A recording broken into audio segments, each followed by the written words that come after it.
O Trump deu uma notícia que, isso sim me interessa comentar, porque é uma notícia que tem muito a ver com o que é o futuro do Brasil, a meu ver, tá? Que seria o quê? Trump ordena que Pentágono use força militar contra cartéis, de New York Times. Diretiva teria sido assinada secretamente mirando grupos considerados terroristas pelos Estados Unidos, ainda segundo o New York Times. Tá?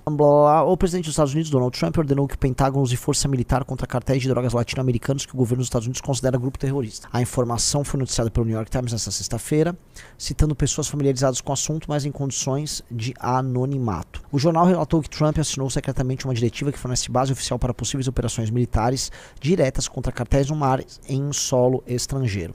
Prossegue. Beleza. Ações do tipo eram consideradas responsabilidade principalmente das entidades da polícia para combater o tráfico de drogas ilícitas como o fentanil. E sim, os Estados Unidos estão passando por uma febre de fentanil, um negócio horrível, tá? A base para a diretiva foi lançada em janeiro, quando Trump assinou uma ordem para que o Departamento de Estado começasse a classificar os cartéis de droga como grupo terrorista estrangeiro. O Departamento de Defesa dos Estados Unidos se recusou a comentar sobre a nova diretiva. Vamos lá. Neste novo modelo de projeção de poder dos Estados Unidos da América, tá? Que bom, já deixa na agulha, tá? Nesse novo modelo de projeção de poder dos Estados Unidos perante o mundo, há de se entender que essa projeção coloca o Donald Trump como uma figura acima da nação americana, ou seja, ele tem uma noção quase régia de si, né? Ele se vê como uma figura real. É uma perspectiva patrimonialista, tanto que o tipo de capitalismo que o Trump pratica nos Estados Unidos é muito mais parecido com o capitalismo brasileiro do que um capitalismo americano. Você fala, como assim? O Trump é filho de construtores, o trampo do Trump, né? Desculpa aí esse jogo de palavras patético, mas o trampo do Trump era muito conseguir licenças, brigava com o sindicato, arrumava licença para construir um prédio, pegava uma grana com um cara, vendia pra outro, se vendia muito em cima da própria marca. Um cara que imita muito o estilo Donald Trump, por incrível que pareça, é o velho da van, que vincula a empresa dele a ele. Ele é a marca da empresa dele, né? Por mais que ela chame a van e não um velho, né? Mas ele virou o velho da van. Então é um estilão que não tem a ver com aquele capitalismo tipo Bill Gates, tipo Steve Jobs, tipo Elon Musk. Por mais que o Elon Musk ainda seja muito presente como rosto das coisas, mas ele não é o capitalismo mais clássico que a gente imagina nos Estados Unidos. Até, vamos dizer, ele não é da natureza dele pertencer a um capitalismo impessoal dessas grandes corporações. Ele é a grande corporação, ele personifica as empresas dele. Todas as empresas dele são Trump. Você vai comprar um bife que é Trump. Inclusive o branding mesmo de tudo é meio confuso, né? Todos os produtos Trump, eles são... Uma hora um produto ele pode ser high-end, às vezes vai ter um Trump Tower, que você vai alugar um espaço pra dormir lá, tipo um hotel, um cassino, mas é meio brega. Aí um bife que é meio brega. É tudo meio brega, meio exagerado. Eles pegam, vamos dizer, o comportamento, eles pegam um padrão de consumo médio do homem branco, meio brega americano, e eles, né, fazem grana em cima disso. Então o Trump é isso, ele é um produto de si, as empresas se confundem com ele. Ele se parece muito latino-americano, volta a colocar, o Trump é muito brasileiro nisso. E aí, o que eu derivo desse assunto, tá? Se a relação do Trump com as empresas dele é assim, imagine com o governo americano. O governo americano é como se fosse uma empresa Trump hoje. Há uma confusão entre Trump e Estado americano. Aqui a gente começa essa proposição. Isso é um tema que eu conversei com o Orlando, né? O Trump é patrimonialista. Tanto que o centro de lobby, a central de lobby dos Estados Unidos não fica mais em Washington. Já parou pra pensar que o centro gravitacional do lobby americano se tornou Mar-a-Lago, que é basicamente um condomínio de casas que o Trump fez na Flórida, o Rizzo pode até procurar. É um condomínio de casas de luxo. E aí, os lobistas se reúnem em Mar-a-Lago com a turma do Trump. Então, grandes decisões políticas e econômicas americanas acontecem em Mar-a-Lago. O Trump, ele transferiu, tá, simbolicamente, parte do poder de Washington para Mar-a-Lago. Vocês entenderam? Tá na Flórida, inclusive um estado republicano, tá? Ali, ó, exatamente aí, tá? Então, ali, este lugar é a Trumpolândia. Esta aí é o Trumpolândia. Na Trumpolândia, em Trumpland, né, no Mar-a-Lago, ele toca um tipo de política pra fora e pra dentro, em que ele é o centro de tudo. Então essa briga das tarifas, todo presidente, ou melhor, a todo presidente ou chefe de estado, chefe de governo, é exigido o compromisso de encontrar o Trump. Ora, resolverei este assunto diretamente com o Trump. Vocês entenderam? Eu preciso que vocês entendam esse raciocínio. Esse raciocínio tá por trás, inclusive, vamos dizer, ele é um raciocínio subjacente a todas as ações políticas e econômicas que envolvam ele. Por mais que existam razões específicas para a questão econômica, e existam razões específicas para a questão política, tudo terá Trump no pano de fundo. Então, para resolver uma questão política, ou para resolver uma questão militar, ou para resolver uma questão econômica, você tem que se encontrar com o Trump e tudo circula ao redor do Trump.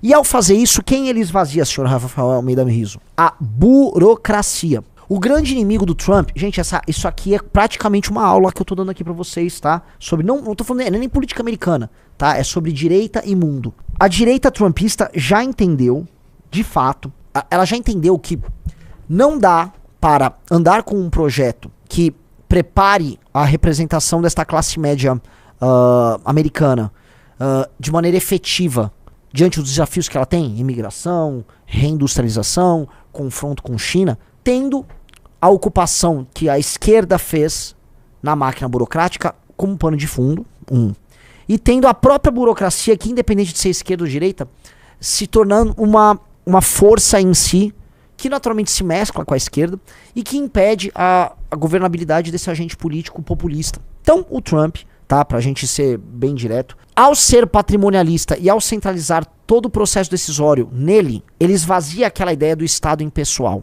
E ao esvaziar a ideia do Estado impessoal, ele esvazia o burocrata, porque o burocrata se vale da impessoalidade para tornar suas ideias personalíssimas, ou melhor, as ideias do grupo dele, que são, vamos dizer, muitas vezes subjetivas, ou perspectivas ideológico-políticas, como coisas universais e normais. Sabe quando, por exemplo, vem uma decisão determinada de um órgão do governo, aí você recebe aquele papel frio, com papel timbrado, aquilo, a burocracia age ali. A ideologia da burocracia está impressa ali. A burocracia se protege na falta de rosto, na impessoalidade. E o Trump, ele tá com a personalidade dele, com a pessoalidade dele, ele tá desmontando a burocracia americana. Que é desejo dele desmontar essa burocracia. Ele se valeu do Elon Musk nisso. O Dodge era um pouco sobre isso. Mas agora que todas as decisões políticas têm que passar por um encontro com ele, e ao pessoalizar ele como se os Estados Unidos da América fosse uma empresa Trump, o Trump simbolicamente esvazia essa burocracia. Ele já tratou ela como inimigo, como alguém gastona, como alguém que não atende os interesses dos americanos. Ele já fez tudo isso. Agora ele tá esvaziando. E você percebe isso. Ontem saiu, tá? Eu tava até no carro quando saiu, mais uma nota da embaixada americana no Brasil. É só pegar a embaixada americana. A nota da embaixada americana envolvendo o Bolsonaro, envolvendo o ministro do STF. Você não imaginaria uma nota dessas. Antigamente, uma nota oficial oriunda de qualquer órgão do governo americano ou de qualquer estado-nação minimamente sério, ela era fria. Ela era fria e impessoal. Vocês estão vendo que todas as notas que estão saindo do governo americano são cheias, algumas têm pontos de exclamação, são exageradas, elas têm aliados. Você descobriu que a embaixada dos Estados Unidos do Brasil tem um aliado, é o Bolsonaro. Alguém sabia disso? Se você for num consulado tirar um passaporte, tirar um visto, desculpa, num consulado americano, tirar uma dúvida, você está descobrindo agora que o consulado americano tem uma posição política sobre, vamos dizer, a política brasileira. Não era assim. Veja a nota da embaixada aí, põe na tela. Olha, o ministro Moraes é o principal arquiteto da censura e perseguição contra Bolsonaro e seus apoiadores. Veja, não é uma nota impessoal. Vocês estão entendendo? Suas flagrantes violações de direitos humanos resultaram em sanções pela lei Magnitsky determinadas pelo presidente Trump. Os aliados de Moraes no judiciário e outras esferas estão avisados para não apoiar nem facilitar a conduta de Moraes. Estamos monitorando a situação de perto. Ou seja, a embaixada disse que está monitorando. E isto nunca existiu. A nota oficial, não só da embaixada, mas de todos os órgãos oficiais do governo americano, estão parecendo tweets do Donald Trump. Você concorda com isso aqui, Riso? Sim. Vocês estão assistindo, estão entendendo que isto é um momento completamente novo, em que o Estado americano assume a forma do Donald Trump? Pô, isso é muito importante. Eu sei que essa aqui não vai ser uma live popular, mas é uma daquelas lives que vocês depois vão lembrar e falar: saquei. Os órgãos de Estado, eles se esvaziam do discurso por si só vazio da burocracia. Sai aquele discurso do direito humanista e entra um discurso que parece um tweet feito pelo Donald Trump. Ou seja, a embaixada dos Estados Unidos do Brasil avisa que está monitorando a situação brasileira de perto por conta da censura e perseguição contra Bolsonaro e seus apoiadores. Mudou. Esse é um novo momento mundial. Esse é um novo momento que, se os agentes políticos não se adaptarem, eles vão ser atropelados. Vocês acham que o Zelensky esperava aquilo que foi feito com ele no começo desse ano?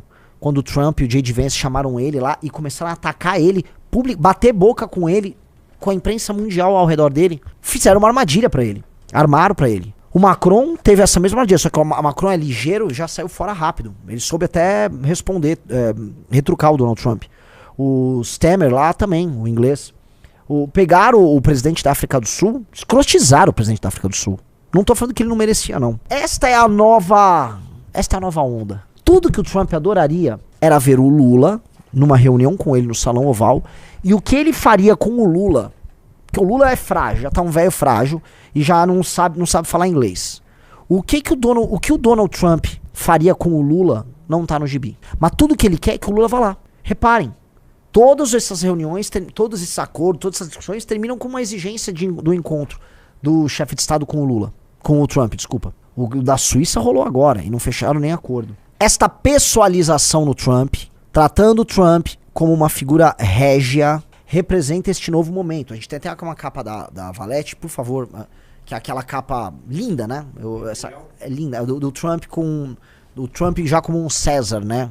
O Trump como uma figura central, uma figura pós-republicana. Era uma das previsões que nós fazíamos. Por quê? Porque a novíssima direita norte-americana, que você ouviu falar dela primeiro aqui, quando nós falamos de Curtis Yarvin, quando a gente falou de Peter Thiel, quando a gente falou de toda essa turma, de todo um novo pensamento, que não tem nada a ver com a tal da direita liberal conservadora, tem nada, esquece essa merda da direita liberal conservadora, sabe essa merda que você vê de Nicolas, essa galera, Pavanato, isso é passado, isso existe eleitoralmente, lógico que existe, mas isso é passado do ponto de vista do enfrentamento ao problema, entendeu?